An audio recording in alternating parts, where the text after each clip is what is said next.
May isang lumang bahay na kamakailan lang nag-viral sa internet. Isang abandonadong bahay na napapalibutan ng matataas na damo at mga lumang puno.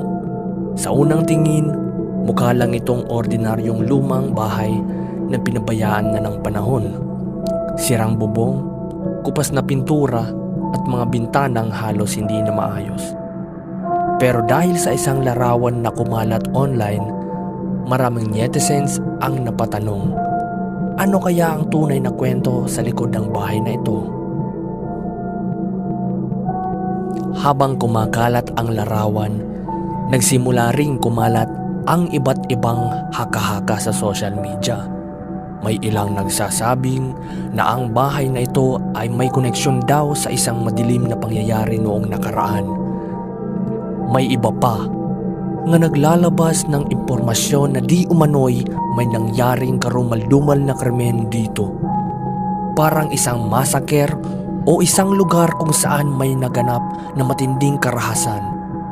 Sa videong ito ay makikita ang mga karumal-dumal na krimen na pinapakalat ngayon sa Messenger, sa Telegram at iba't ibang mga plataporma na ginagamit sa social media ngayon.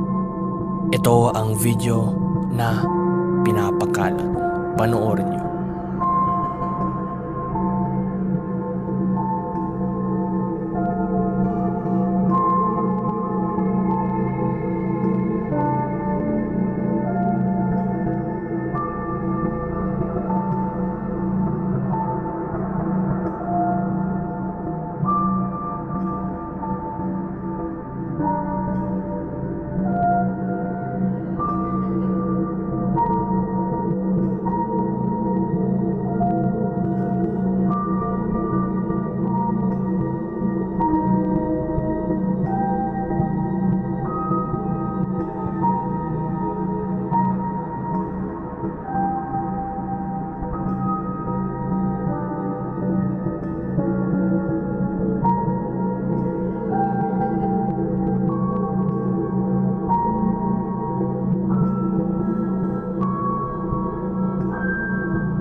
Pero hanggang ngayon, wala namang malinaw na ebidensya na nagpapatunay sa mga kwentong ito.